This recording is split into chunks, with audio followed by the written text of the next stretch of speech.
Pemirsa, 5 kabupaten Papua termasuk di Merauke menjadi salah satu daerah terfokus dalam penekanan angka kematian ibu dan bayi baru lahir yang dinilai cukup tinggi dalam beberapa tahun terakhir.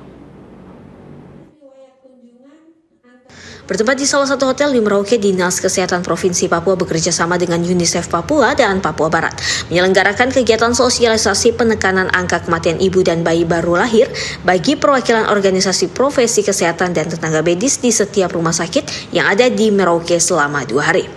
Kepala Bidang Kesehatan UNICEF Papua dan Papua Barat Dr. Rati Wuladaru kepada wartawan mengatakan sebagai upaya percepatan penurunan angka kematian bagi ibu dan bayi baru lahir sehingga Merauke menjadi salah satu lokus perhatian dari pemerintah pusat dari 5 kabupaten di Provinsi Papua karena dinilai cukup tinggi.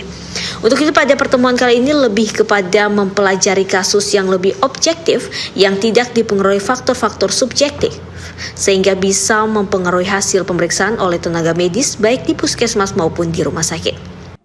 Jadi kalaupun ada nakes yang agenda nasional sebagai bagian dari upaya percepatan penurunan kematian ibu dan bayi baru lahir. Nah, Kabupaten Merauke ini menjadi salah satu kabupaten lokus penurunan angka kematian ibu dan angka kematian bayi baru lahir. Satu dari 5 kabupaten lokus yang menjadi perhatian pemerintah pusat. Nah, jadi kami memperkenalkan cara atau pendekatan pelaksanaan audit maternal perinatal, surveillance dan respons yang baru. Ini bedanya dengan yang lama di mana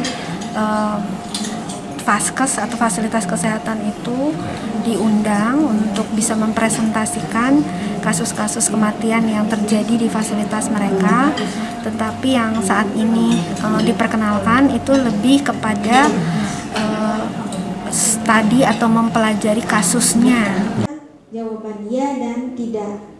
Jadi dilingkar saja. Dr. Rati Wulandaru, Kabid Kesehatan UNICEF Papua dan Papua Barat. Rati berharap dengan adanya sosialisasi kepada tenaga medis dan organisasi provinsi kesehatan dapat berdampak terhadap penekanan angka kematian ibu dan bayi baru lahir di wilayah Merauke.